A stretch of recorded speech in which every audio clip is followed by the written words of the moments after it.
Writing অংশটা একটি অর্থাৎ একটা গুরুত্বপূর্ণ একটা আইটেম, এবং এই রাইটিংটা আমরা অনেক সময় কনফিউজড হয়ে যাই, আমরা লিখতে পারি না, নিজেরা ইচ্ছা করলে বানিয়ে লিখতে পারি না। তো এই রাইটিংয়ের জন্য আমাদের কিছু নিয়ম ফলো করতে হবে।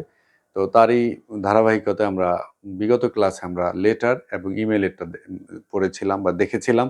আজকে আমরা ডায়লগটা দেখব যে কিভাবে ডায়লগটা বানিয়ে লেখা যায়। এই একাডেমিক রাইটিং বলে এটাকে। এই একাডেমিক রাইটিংটা মূলত একটি গুরুত্বপূর্ণ একটি টপিকস, এবং এই রাইটিংয়ে আপনাদের অনেকগুলো নিয়ম শিখতে হবে। এই নিয়মগুলো শিখলে আপনারা আশা করি রাইটিংটা আপনাদের রপ্ত হয়ে যাবে এবং আপনারা এই নিজেরাই বানিয়ে লিখতে পারবেন নিজের ভাষায়, নিজের থিঙ্কিং থেকে, নিজের চিন্তা চেতনা থেকে। আসুন শুরু করা যাক ডায়লগটা কিভাবে আমরা লিখতে পারি। ডায়লগ মূলত হচ্ছে বাংলা হচ্ছে কথোপকথন দুইজন বন্ধু, দুইজন ব্যক্তির মধ্যে, বন্ধু হোক, দুজন শিক্ষক স্টুডেন্ট হোক, দুজন ফরেন ফ্রেন্ড, একজন ফরেন ফ্রেন্ড একজন নেটিভ হোক, অথবা অন্য কেউ হতে পারে।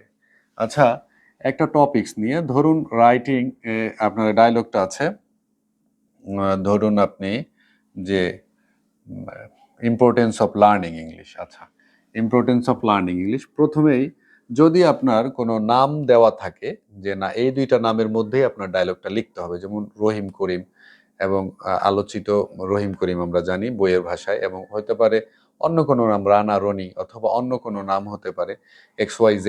তো যদি সেগুলো দেওয়া থাকে তাহলে সেই নামে শুরু করবেন, আর যদি না দেওয়া থাকে তাহলে প্রথমে মাই সেলফ দিয়ে শুরু করবেন। যেমন ধরুন মাই সেলফ, প্রথমে মাই সেলফ, আপনি নিজেই, মাই সেলফ মানে আমি নিজেই। এরপরে মাই সেলফ এবং আমার বন্ধুর সাথে কথা, বন্ধুর একটা নাম দিয়ে দিছে, তার সাথে কথা আছে। মাই সেলফ আপনি প্রথমেই লিখতে পারেন যে হাউ আর ইউ অথবা হোয়াটসঅ্যাপ, হাউ আর ইউ অথবা হোয়াটসঅ্যাপ বা what's about you,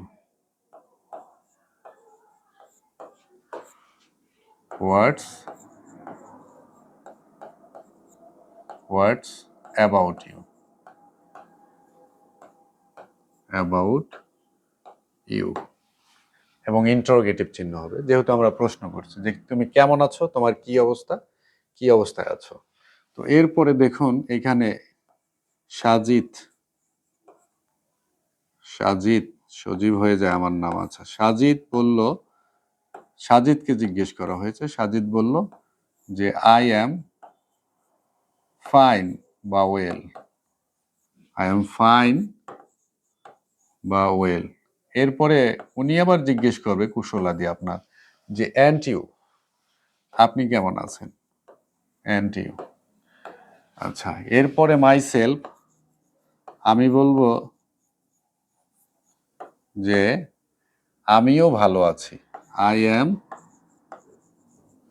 fine too, আমিও ভালো আছি। এই টপিকসটা মানে এইগুলো, এই লেখা পর্যন্ত আপনার একটা ফরম্যাট, জাস্ট একটা স্ট্রাকচার। এটা ডায়লগটা এই পর্যন্ত আপনি নিজে নিজে লিখবেন। এটা সব ডায়লগের ক্ষেত্রে আপনি এ পর্যন্ত লিখতে পারবেন। শুধু যদি ডক্টর হয়, ডক্টর পেশেন্ট, সেই ক্ষেত্রে ডক্টরটা আমরা জেনারেলি হচ্ছে রাতে দেখাতে যাই অথবা সকালে যাই, সেই ক্ষেত্রে গুড মর্নিং, গুড আফটারনুন। অথবা যদি কাস্টমার্স, ক্লায়েন্ট, কাস্টমার এবং শপকিপার হয়, সেই ক্ষেত্রে আপনি good morning, how can help you, অথবা গুড আফটারনুন, এরকম দিয়ে শুরু করতে পারেন।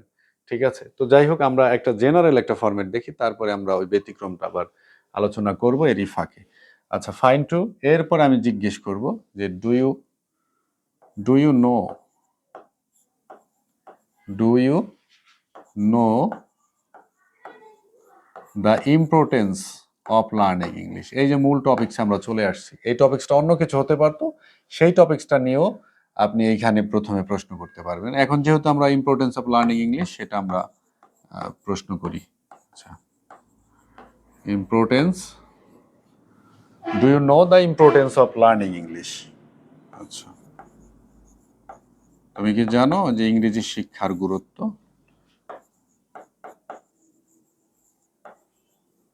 আচ্ছা, এটা আমি প্রশ্ন করলাম। এরপরে সাজিদ বলবে ইয়েস আই নো, ইয়েস এর পরে কমা, আই নো, আই নো আমি জানি, এরপরে আমি জানি, তারপরে ফুল স্টপ দিয়া আপনি আবার বলবেন, সাজিদ বলবে আবার it is an international language. International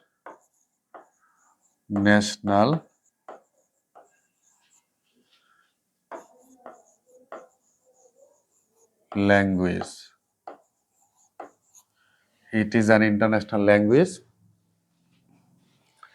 এরপরে আরো বলতে পারে, সাজিদ আরো বলতে পারে, besides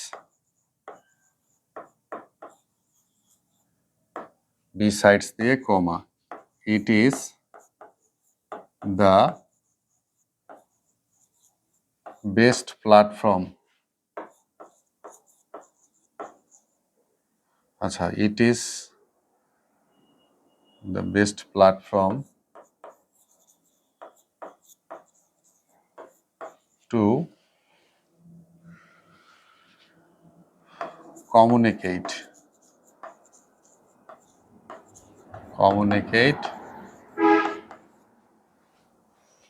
our foreign friend.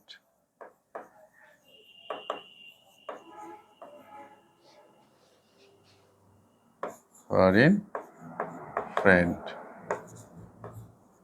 আচ্ছা, এটা ও বলছে যে এটা একটা আন্তর্জাতিক ভাষা এবং এটা হচ্ছে আমাদের সবচেয়ে ভালো একটা প্ল্যাটফর্ম বা ভালো একটা স্টেজ, যাতে আমরা আমাদের বিদেশি বন্ধুদের সাথে কমিউনিকেট করতে পারি। আচ্ছা, এবার গেল, এরপরে মাইসেলফ আমি আবার অ্যাড করব। Myself, I agree with you, আমি তোমার সাথে রাজি আছি। I agree with you. Moreover, অধিকন্তু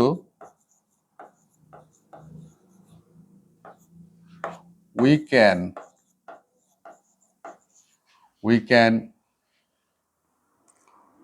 can contact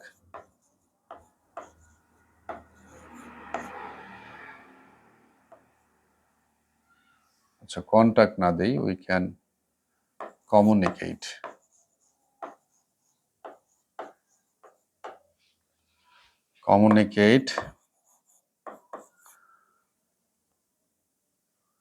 our educated people.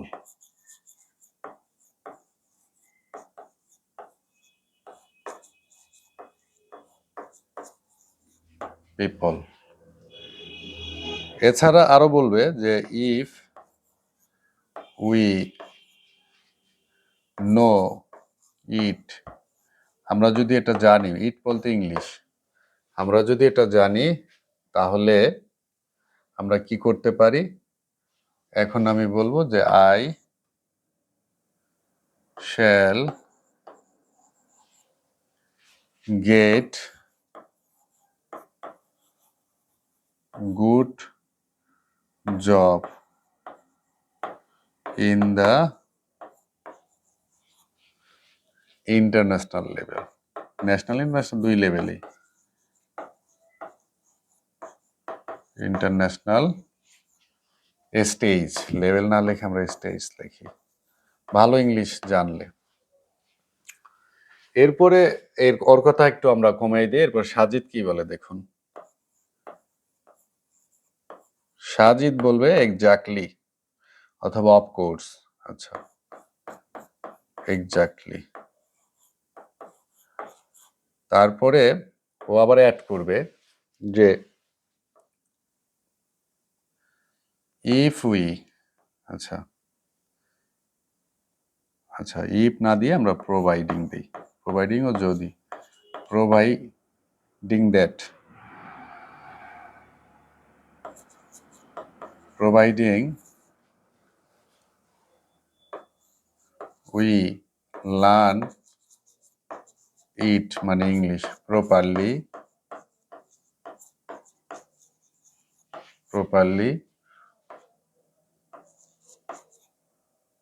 আচ্ছা, এটা উই লেখছে এখানে, আই লেখছে কেন? এটা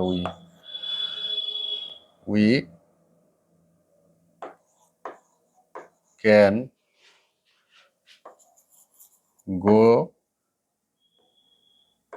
abroad for higher study. Study, আমরা আমাদের উচ্চশিক্ষার জন্য বিদেশে পড়তে যেতে পারি। আচ্ছা, এই পর্যন্ত হওয়ার পরে এরপরে আপনার মোটামুটি একটা অনেক বড় একটা আলোচনা হয়ে গেছে। এবার আমরা বিদায় নেব। বিদায়টা কিভাবে নিব? মাঝখানের ফরম্যাটটা এগুলো থাকবে এবং বিদায়টা নিব যে এইভাবে, যে thank you for your kind information. এই আপনার এত ভালো তথ্যের জন্য আপনাকে ধন্যবাদ। ধন্যবাদ। Kind information.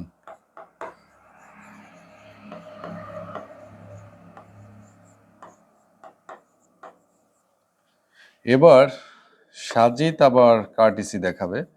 ও আবার বলবে যে you are most welcome. You are most welcome.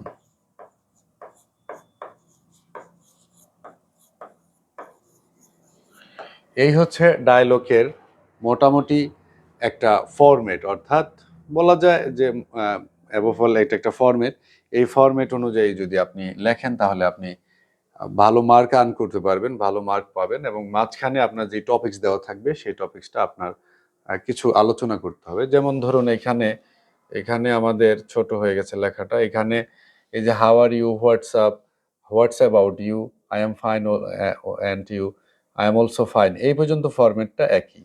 আবার এখানে গিয়ে এই থ্যাংক ইউ থেকে শুরু করে এই পর্যন্ত এক ফরম্যাট, মানে এই ফরম্যাটটা মোটামুটি সকল কিছুতেই থাকবে। বাট আপনার যেই টপিকসটা দেওয়া থাকবে এটা আপনার মাঝখানে আলোচনা করতে হবে। এখানে ইম্পর্টেন্স অফ লার্নিং ইংলিশ, অথবা আপনি অন্য কোনো ট্রিপ্লান্টেশন থাকতে পারতো, ওই ট্রিপ্লান্টেশন এই টু এর পরে এখানে আলোচনা করতেন এবং এই পর্যন্ত লাস্টে এটা আপনি সব আপনার ইসে লিখতে হবে ডায়লগে, এই যে thank you, you are most welcome, এগুলো সবগুলোতেই লিখতে হয়। এই হচ্ছে আমাদের কথা। এবং যদি ডক্টর পেশেন্ট শপকিপার এবং হচ্ছে কাস্টমার অথবা সেলার কাস্টমার্স হয়, ক্লায়েন্ট হয়, সেই ক্ষেত্রে আপনি গুড মর্নিং, গুড আফটারনুন এগুলো দিয়ে শুরু করবেন এবং হাউ ক্যান হেল্প ইউ এবং what can I do for you, আমি আপনার জন্য কি করতে পারি, এই ধরনের আলোচনার মাধ্যমে আপনার হচ্ছে ডায়লগ শুরু হবে এবং শেষটা ঠিক থাকবে। মাঝখানে যেই আপনার বডিতে আলোচনাটা কি হবে, বডিতে হচ্ছে আপনার যেই টপিকস অথবা যেই ধরনের সাবজেক্ট নিয়ে আপনার কথা হবে, কোয়েশ্চেন পেপারে থাকবে, সেটা আপনি আলোচনার মাধ্যমে তুলে ধরবেন। যাই হোক, আজকে এই পর্যন্তই। সকলের সুস্বাস্থ্য কামনা করে আমি সজীব আহমেদ আজকের মতো বিদায় নিচ্ছি। আসসালামু আলাইকুম।